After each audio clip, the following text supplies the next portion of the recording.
Welcome back, podcast. My name is Amber Noella. I'm being joined by my co-host Ryan, and today we are delighted to be joined by Dr. George Will, who has been a longtime political columnist for the Washington Post, who has written a lot on domestic and foreign affairs. The subject of today's conversation is really going to be on conservatism and foreign policy, and we'll certainly also talk about Dr. Will's new book, American Happiness and Discontents, the Unruly Torrent between 2008 to 2020. So Dr. Will, thank you so much for joining us here today. Glad to be with you. So the first question, I sort of want to talk about the ideological foundations of a conservative foreign policy. So before we get into that, in your view, what is conservatism and how does someone or something emulate it? Well, I think the best way to plunge into that oceanic question is to answer the question most frequently and properly asked of conservatives, which is, what do you want to conserve? And the answer is the American founding, which has three propositions. Basically, there is a human nature. It is constant and unchanging. That is to say, we're not just creatures that acquire the impress of whatever culture we're situated in. Second, there are natural rights, that is, rights crucial to the flourishing of creatures of such a nature.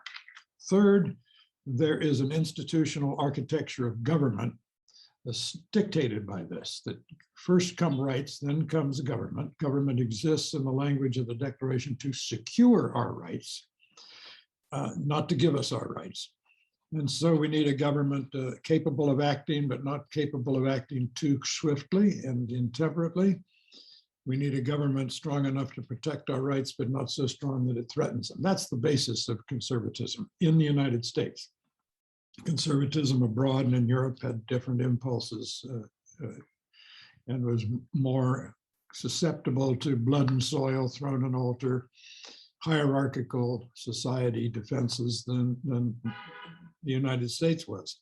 Built into this, and this is relevant to your interest in foreign policy, because the United States founding is wrapped up with universalist claims, there is a tendency that is A, good, and B, problematic to, let's call it a missionary impulse in American foreign policy, that because we are custodians of propositions announced at our outset to be A, self-evident, and B, universally true, you cannot understand American foreign policy without accommodating that great fact.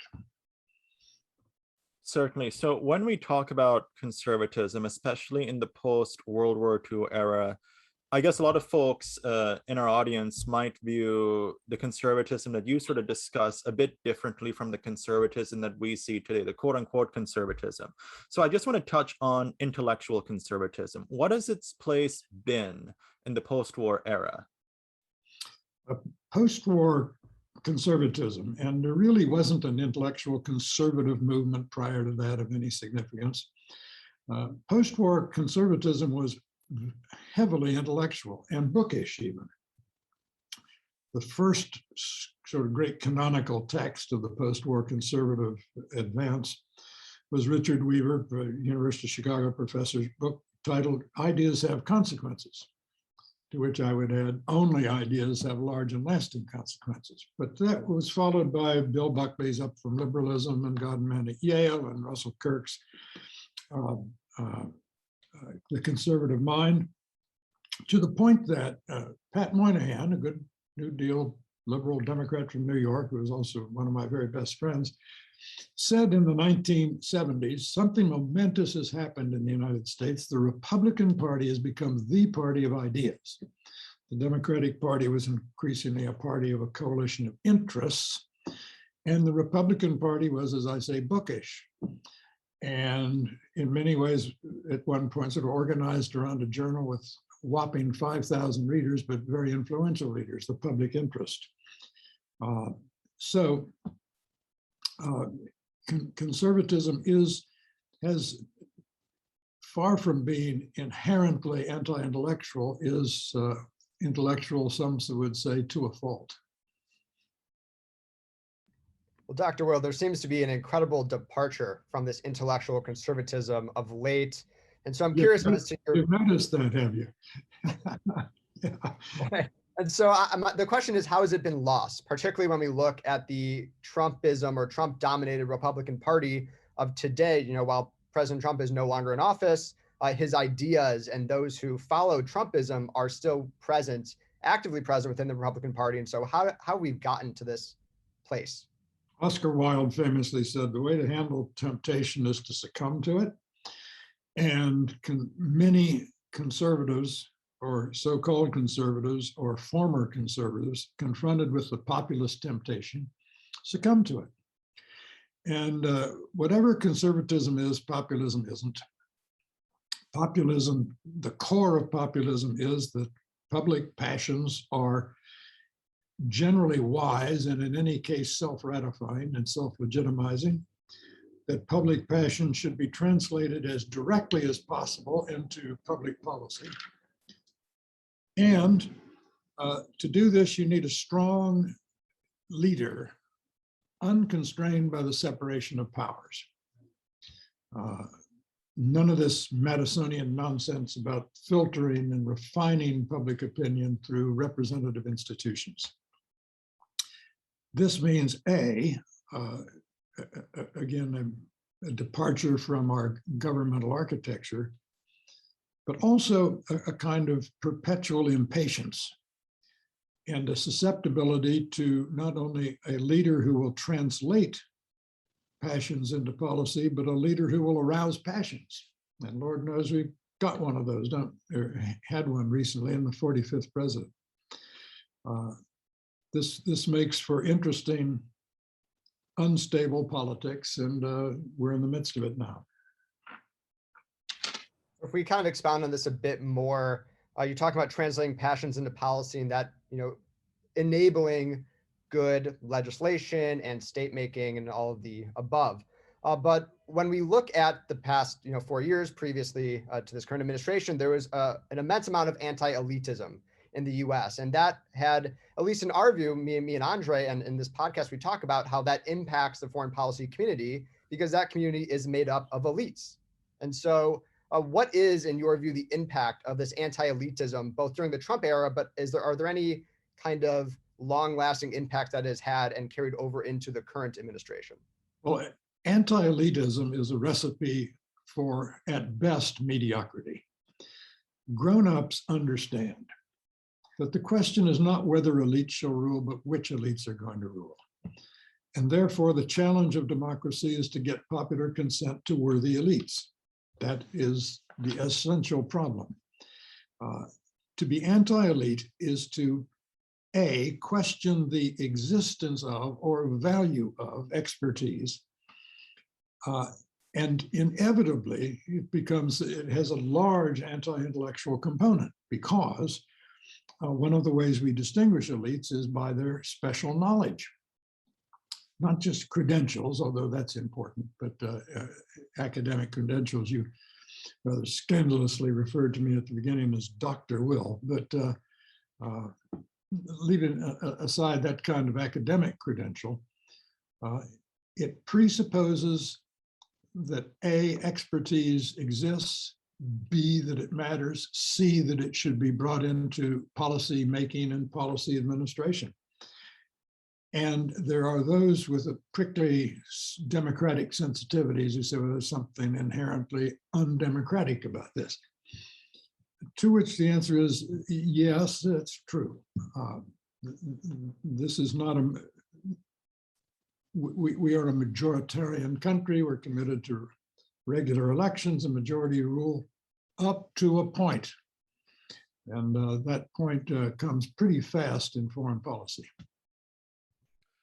So speaking of foreign policy, I do want to get to your conceptualization of what a conservative foreign policy is. But before that, how do you view the state of U.S. foreign policy and national security today? Well, first of all, it's a basic axiom of sensible reasoning that if you will an end, you have to will the means to that end. We have willed an end, that is, we're going to have an international orderly world, particularly with the 3/4 of the world that is covered with water. And we're going to have a big Navy, and we're going to have power projection, and we're going to have an armed forces sufficient for this multi-domain challenge.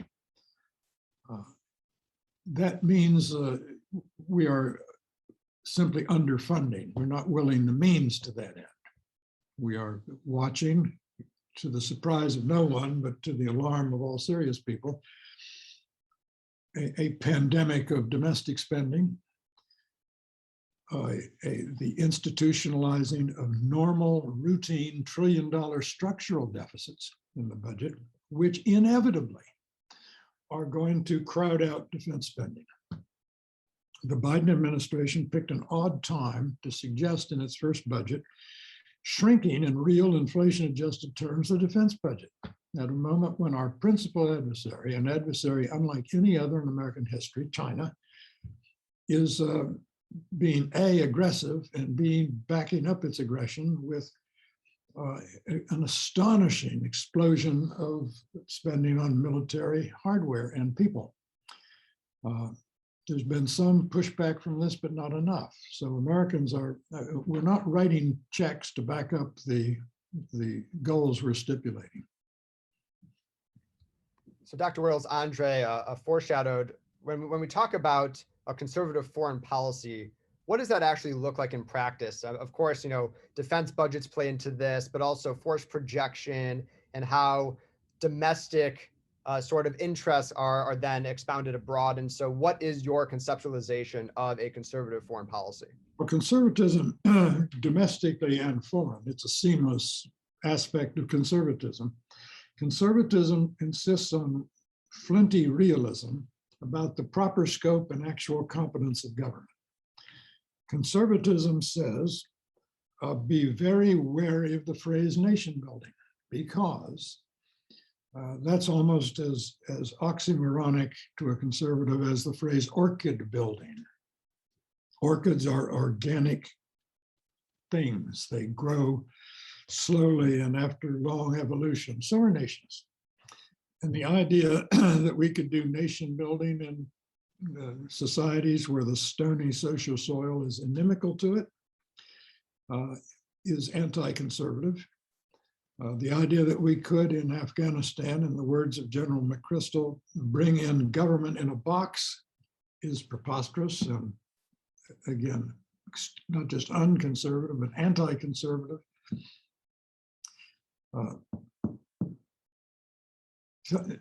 Someone once went to a baseball manager in spring training and said, "How's your team going to do this year?" And he says, "We're just 2 players shy of the World Series." Unfortunately, those players are Babe Ruth and Lou Gehrig. When we went into Iraq, we were just a couple things shy of success. One, the social soil that would produce leadership class such as the United States had in the second half of the 19th century. We lacked, Iraq lacked a George Washington, a unifying central figure, lacked a James Madison, a genius of constitutional architecture for figuring out how factions could live with one another, lacked an Alexander Hamilton, someone who understood political economy, lacked a John Marshall, who could talk about construing laws in a way that holds a society. In other words, we weren't even close. And conservatives understand that while projecting power is inherent in America's geography and ideology, it seems to me, not just the ideology that says national security is the first business of the national government, but also that says, as I indicated earlier, there is an inherently universalizing responsibility built into the American creed and the American identity, but it has to be managed carefully. And when it's not managed carefully, you get mission creep abroad and disastrous disillusionment at home. So, and when we speak about presidents, and I know that you do have some criticisms of the idea that the president is really the, the sort of the one who we all look to, perhaps. But has there been any president who's sort of most closely followed a conservative foreign policy in your mind? I'll give you two.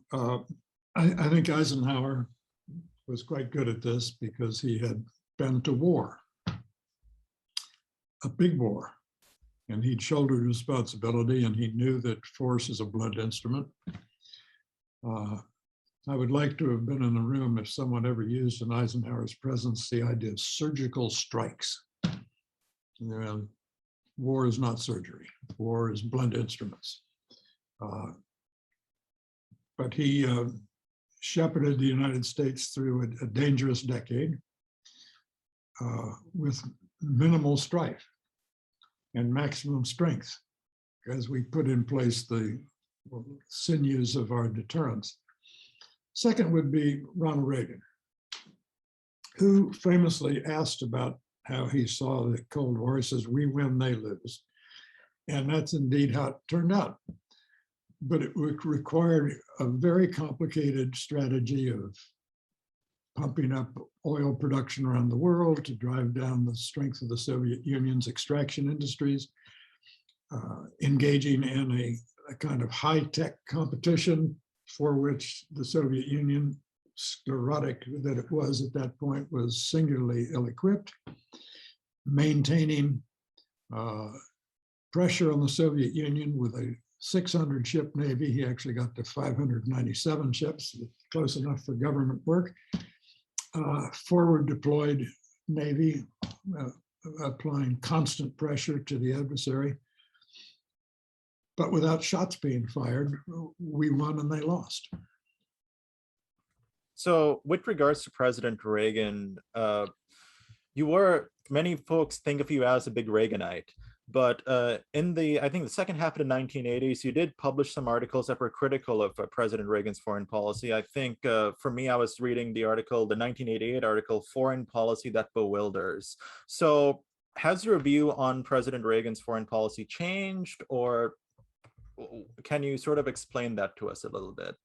Yeah, my view has changed somewhat. That he was more right than I was about him. I remember one day sitting in my office and the phone rang and I pick it up and the operator says, "Please hold for the president." And I did. And Ronald Reagan came on. Now, I've knew Ronald Reagan pretty well. Came to my house 7 times for dinner as president. I got in a world of trouble for helping him prepare for the one debate he had in Cleveland with Jimmy Carter in the 80 campaign. Anyway, the president says, "George, I'm not enjoying reading you as much as I used to." And I said, "Well, Mr. President, I'm not enjoying watching you be president as much as I used to." And he laughed and said, "Well, come on down to the White House, we'll talk about it." And I did, and we did. I was more skeptical of Gorbachev than the president was. I didn't think he was quite Lenin with a better tailor, but I did not think also that he was aspiring to democracy. I thought, and I was right about this, that Gorbachev's aim, which happily failed, his aim was to fix the Soviet system.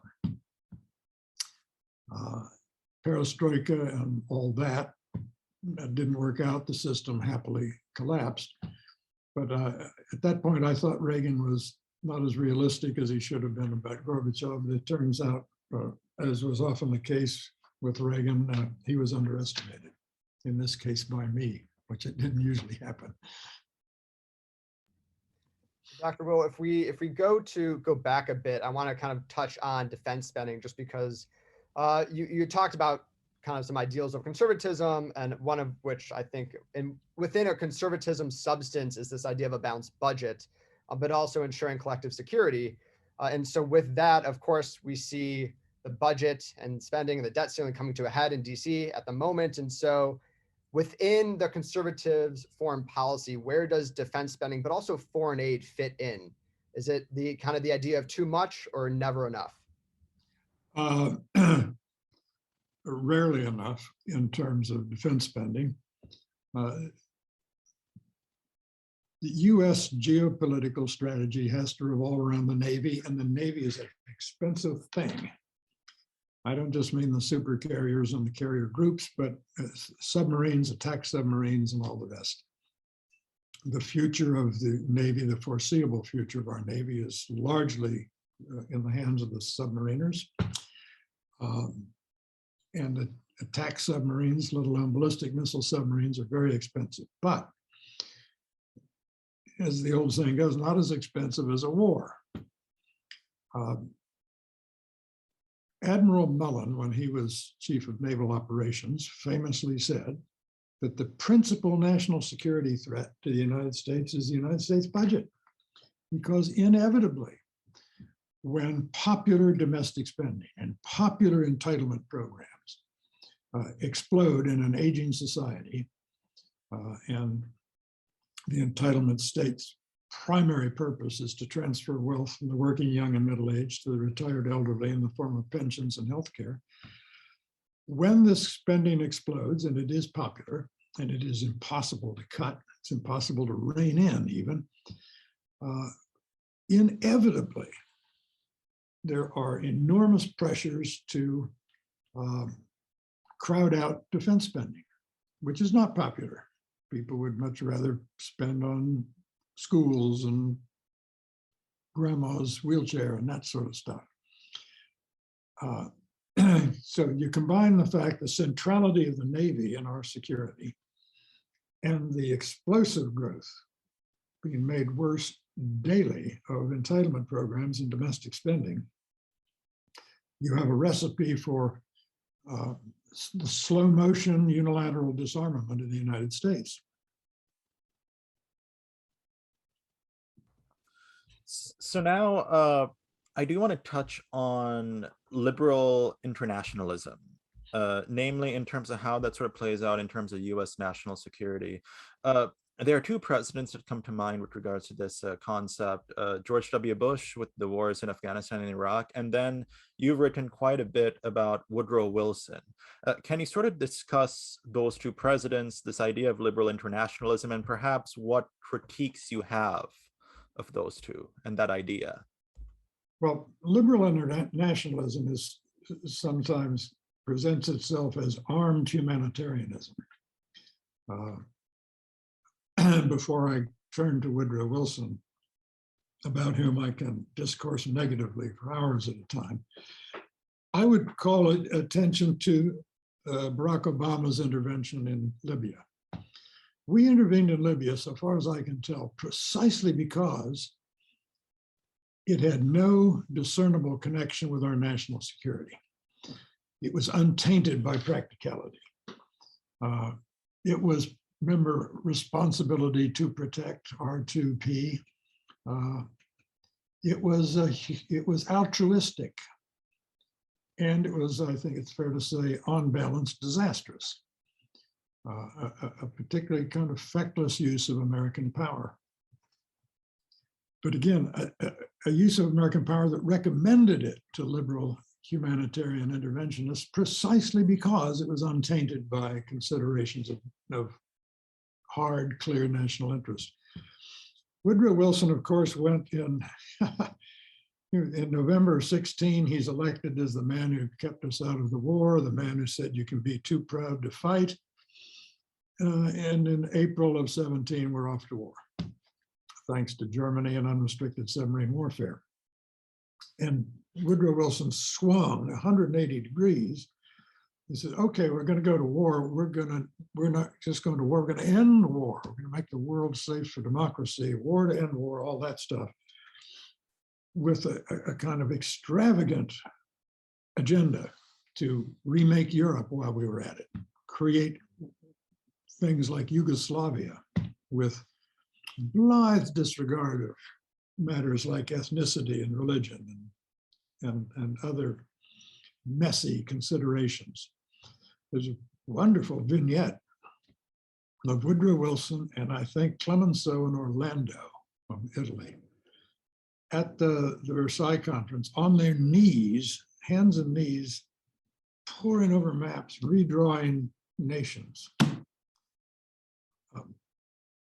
where does one start in saying that this is a fool's errand, as indeed it turned out to be? So on the one hand, therefore, you must beware of using government as a tool for tasks for which is not suited, nation building, et cetera, I've already spoken to. On the other hand, as I've also said, Wilson did tap into something very American, which is that we are the custodians of certain universal propositions. We're a creedal nation. We're a nation, as Lincoln said at Gettysburg, dedicated to a proposition. And being dedicated to a proposition, we want to advance this universally, prudently, universally. Dr. Will, when we look at the sort of interventionist foreign policy that we've seen since the 1960s, that has been termed neoconservatism, particularly when we see that engaged in by a Republican president. I think George Bush emulates that certainly, but in the differentiation between conservatism and neoconservatism, particularly in foreign policy, in your mind, given, I think you identify yourself certainly as a conservative, where does neoconservatism go wrong? Is it that, you of course mentioned the failures of certain interventions, but they are seemingly in many instances necessary in order to uphold certain values and certain ideologies that America seeks to employ abroad? The difference between conservatives and neoconservatives is a matter of degree, but sometimes the degree is so large it becomes a difference in kind. Neoconservatives, by the way, that term was first used to apply to people, certain thinkers in domestic policy, the people around the journal National Public Interest, people like Moynihan, Daniel Bell, Nathan Glazer, James Q. Wilson, people like that, whose chastening theory for the country to consider was that social science, all the social scientists had piled into Washington during the Great Society, and we're going to fix everything all at once. And these neoconservatives in domestic policy said, wait a minute, social science can't tell us what to do, it can tell us the results of what we're doing. And it was, the irony is that in foreign policy, neoconservatism was anything but chastening. It was, we can do everything. Look at these extraordinary precision munitions we've seen. And we remember we had in the first Gulf War, we had the CNN and all those clips of precision weapons knocking down this building and not damaging that building. A kind of astonishing hubris was taken over about, again, the competence of government. So just as neoconservatives in domestic policy were saying government's not as competent as it thinks it is, in foreign policy, neoconservatives, and they're often different people, said government can do much more than you thought. I remember shortly after the war to chase Iraq out of Iraq, he said, well, Syria is next. Syria is low-hanging fruit. Good Lord, can you imagine if we had plunged into Syria, what fun we'd be having to this day? So again, prudence is the fundamental conservative virtue. Prudence doesn't eschew this kind of semi-missionary impulse that I think is an admirable part of American character and an inevitable part of American foreign policy, but it says handle with care. So I guess in that vein, where did the U.S. really lose its way in the name of national security? When did we lose our way, if we ever had a way to begin with? Well, after the Berlin Wall came down, 1989, and the Soviet Union disappears 2 years later, we had a kind of holiday from history. Let's say the parenthesis opened in 1989 and closed shortly after we got to Iraq. And suddenly we saw that we were in there on a mistake, that the weapons of mass destruction weren't there. And people in the Bush administration said, well, we'll just pivot. We'll find a new reason for this. And the reason was the famous freedom agenda. Most capaciously expressed in President George W. Bush's second inaugural address, where he said that we are going to advance freedom everywhere. You can't, as long as we're rooted to this planet, you can't get any more ambitious than that. So I think that's where it changed. The people who put together the architecture of the Cold War, NATO and 49 and all of that, the Paul Nitzes and George Kennans and George Marshalls and Dwight Eisenhowers and others were hardly crusaders. They were hardly overreachers. They were wedded to the doctrine that military and economic strength tells in the end. And the trick in the Cold War was to hold things together and keep the pressure on until the Soviet Union changed. And they were crowned with success. I mean, it was a tremendous, in the history of human endeavor, the American Cold War campaign, lots of waste involved, of course, and some mistakes, but still, if you look at the proof in the pudding turned out to be pretty edible.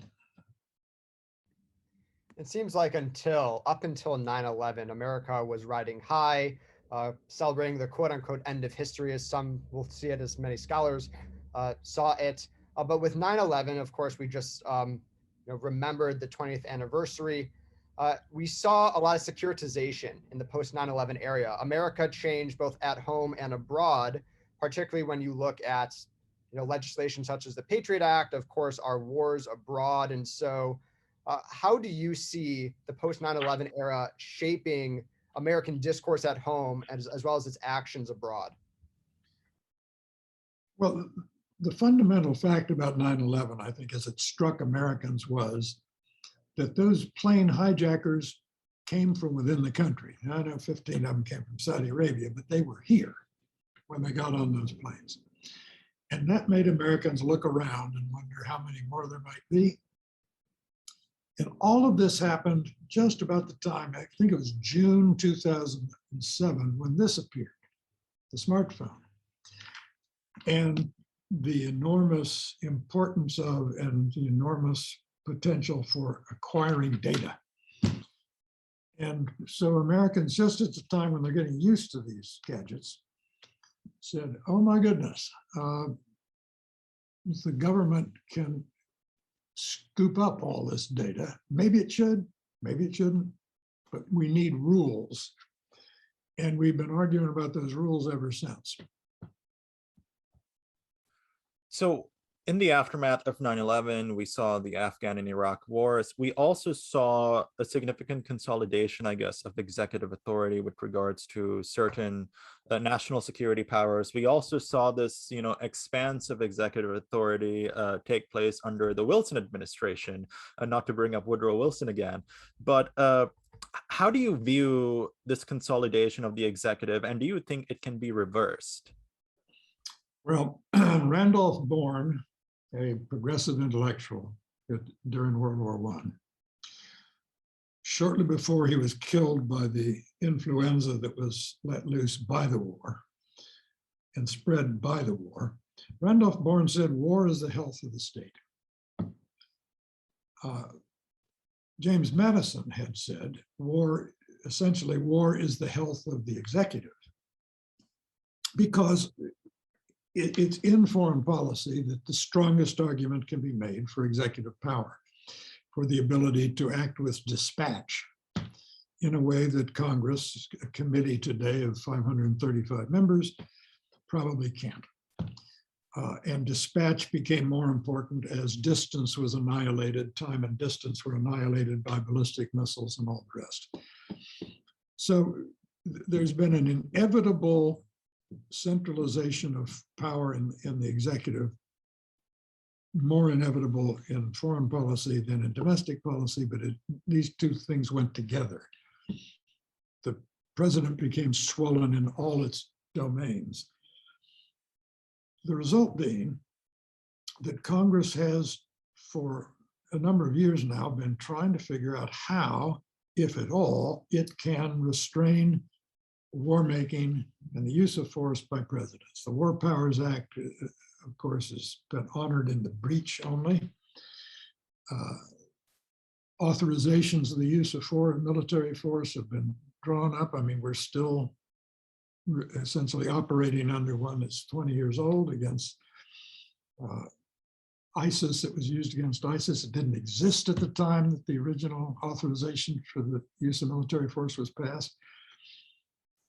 We're dealing with gray area kind of threats by non-state actors, which makes it doubly difficult to have due process in the unleashing of military power.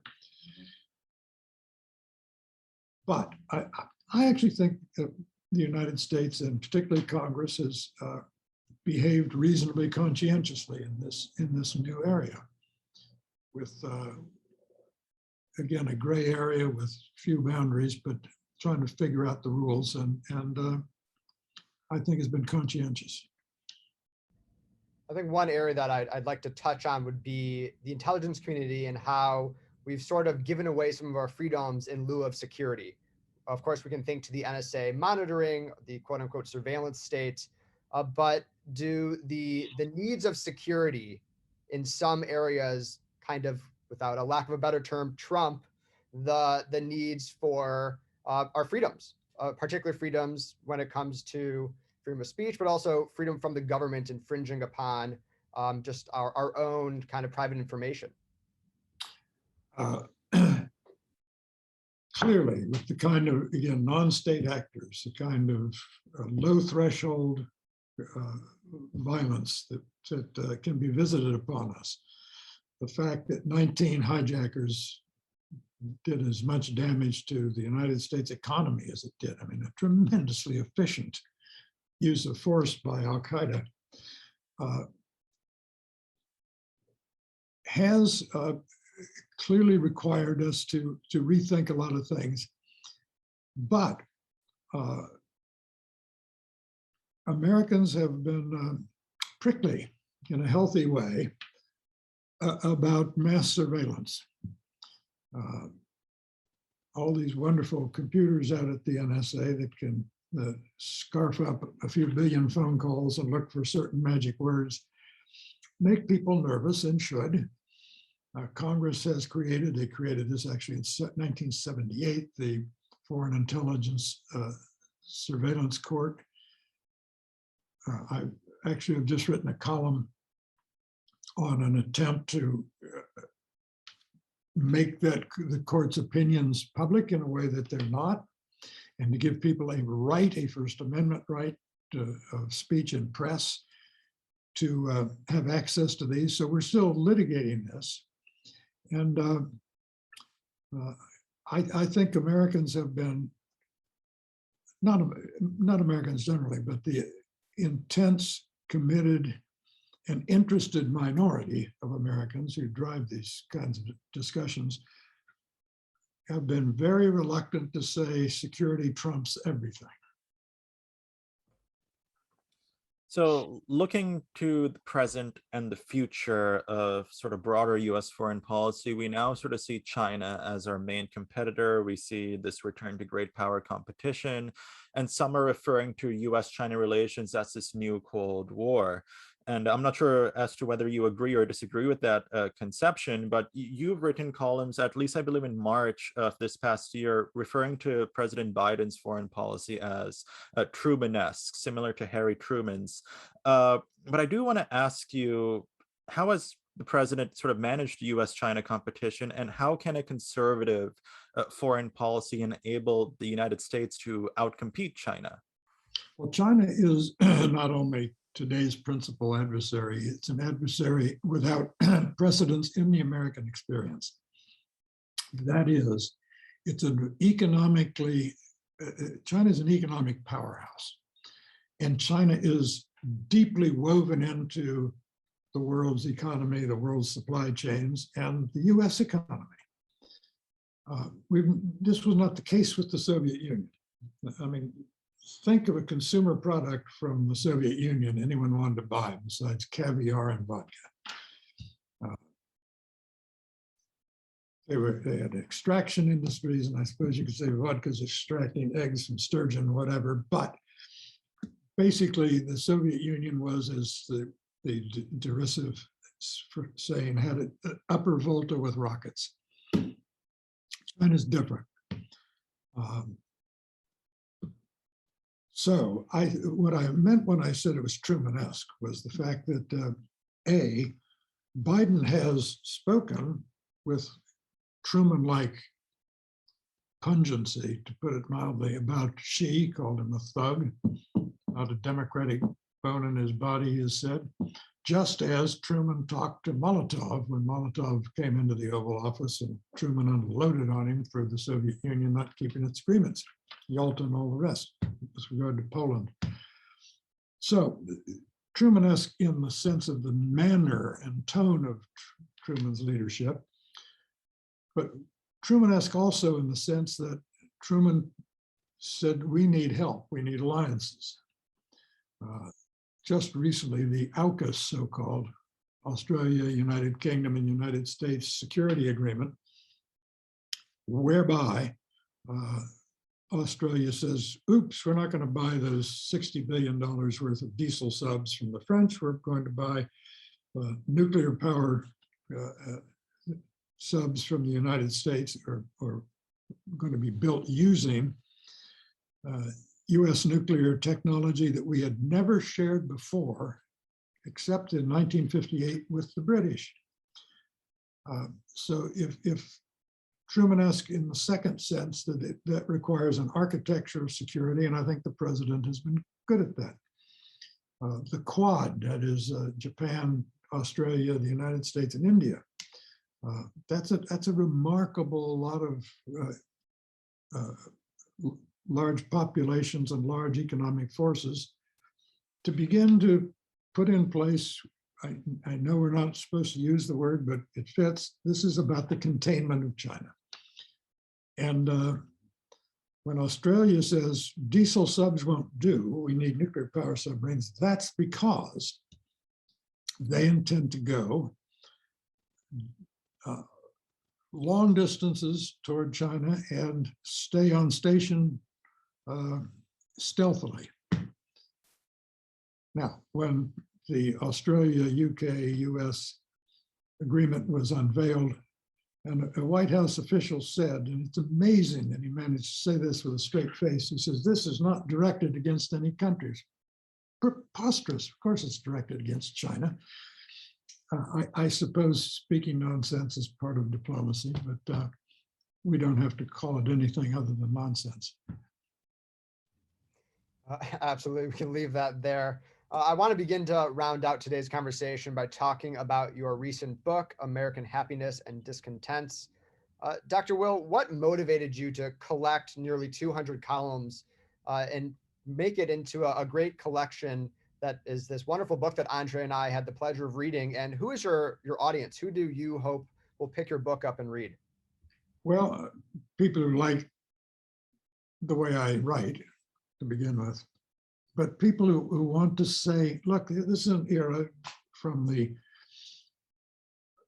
Obama coming into the presidency to Trump being expelled from the presidency. This is a period that I don't think will be referred to as the era of good feelings 2.0. This is a particularly dyspeptic nation at the moment. And it's a nation whose troubles, in that book, I write very little about Trump, who doesn't interest me that much. He's an open book, who's been reading himself to the country for 30 years, and there's nothing more to be said about him. But I'm a firm believer in the axiom that politics is indeed downstream from culture. And there's some cultural changes. We see it in the way we raise children. We see it in the way the children we raise go to universities and demand safe spaces and freedom from speech, not freedom of speech. So I'm interested in cultural changes that reflect and contribute to the disagreeable tone of our public life at the moment. So how does history really figure into your selection of these essays? I mean, each essay was selected for a reason, right, for this book. So how does history really play in? Like, what lessons, what significant lessons do you really want your readers to take forward, especially younger readers, perhaps in their 20s, their teens, and so on? Well, it's been famously said that what we learn from history is that we don't learn from history. But my columns are thick with historic references. And indeed, it's very interesting that one of the things we're fighting over now is the teaching of history in America, for the reason that George Orwell put plainly in 1984, where he said, "He who controls the past controls the future, and he who controls the present controls the past." That's why we're fighting over the New York Times attempt to reframe, as they put it, the American history around the notion that we're a nation not dedicated to liberty, as Lincoln said, but born in sin and still steeped in sin over slavery. I don't remember who it was that said that history is philosophy teaching by example, but it really does help if people can learn as much history as possible so that we don't have to keep reinventing the wheel. That we've been here before, we've had lots of experience, which on the one hand helps us keep perspective. Because, oh gosh, things are just worse today than they've ever been. Oh no, they're not. And it's useful to calm people down by saying, in fact, we've surmounted worse. And there are things to learn from history about the limits of our institutions and the durability of our institutions. People say, well, we're in a constitutional crisis. No, we're not. We've had one constitutional crisis, and that was 1861. That is a crisis in which our constitutional institutions could not cope. We had to resort to the Army of Northern Virginia and the rest to take care of this. I think history is worth teaching and it's worth fighting over. I certainly can agree with that more, Dr. Will. When we talk about today, I think one of the greatest challenges is sorting through the noise and all the information, the misinformation. And so I'd love to kind of get your perspective on where we should look for news, for information. Where do you get your information from? You, of course, have mentioned a lot of great books and writers in this book that we're discussing at the moment. But are you a Twitter user? Do you go to social media? Where do you consume your news? I'm told I have a Facebook page, but I've never seen it. Someone on my staff twice a week tweets 240, I don't know, maybe I'm out of date, 240 characters or whatever it is on Twitter. I've never tweeted myself. 240 characters come from my columns, so that I've never tweeted. I don't know how to tweet. I don't know how to find a tweet, for that matter. Social media seems to me, to put it mildly, it's a great disappointment. People said, oh gosh, there's going to be this cornucopia of information and this wonderful coming together of all humanity around the great campfire of social media. Not exactly. What social media has done for me is it's caused me to question what I think was my belief, that the quantity of stupidity relative to the size of a society's population was sort of constant over time. I don't think so. Or maybe it's just that social media gives such velocity to stupidity that I don't know the answer to that. But part of your question is, how do I stay informed and who do I read and trust? There's an enormous amount of exceptionally good writing going on. I mean, Wall Street Journal, editorial page, The Economist, Financial Times, Washington Post, New York. I read all that stuff. And then I read the aggregators, Real Clear Politics, Real Clear Policy, Real Clear World, Real Clear Defense, et cetera, et cetera. I'm uncommonly interested in judicial matters and judicial philosophy and constitutional law. So I read the Volokh Conspiracy website. It's run in association with Reason Magazine and Reason Foundation, a bunch of libertarian law professors. So there's plenty to do with that, and I don't really miss the cables. I come to the office at about 8:30 in the morning. I turn on the Major League Baseball channel, and I turn it off when I leave at about 6 o'clock. That's the people on the Major League Baseball network know what they're talking about, and they have numbers and facts and stuff. So it's not like normal cable television. Absolutely. And my very last question touches on a subject that you've had some strong opinions about. Why don't you like denim? Where do I start? I just got, of all the columns in that book, the one that's probably occasioned the most uproar is my Jeremiad against denim. I just got tired of sitting in airport concourses, and a 40-year-old father with his 12-year-old son would walk by, and they're dressed exactly alike. Running shoes, blue jeans, t-shirt, and if their mother's there, she's wearing blue jeans. And I thought, there was a time when we recognized different stages of life and we dressed accordingly, appropriately. What a odd word, appropriate dress for particular stages of life. Now there's no distinction whatever between a father and a son. We're sort of all, it's not that the children are growing up faster, it's that we've infantilized adults. The presentational side of being an adult has been lost in the plague of denim. And this is all part of this strange new modern business of parenting. You notice that the noun parent has now become a verb.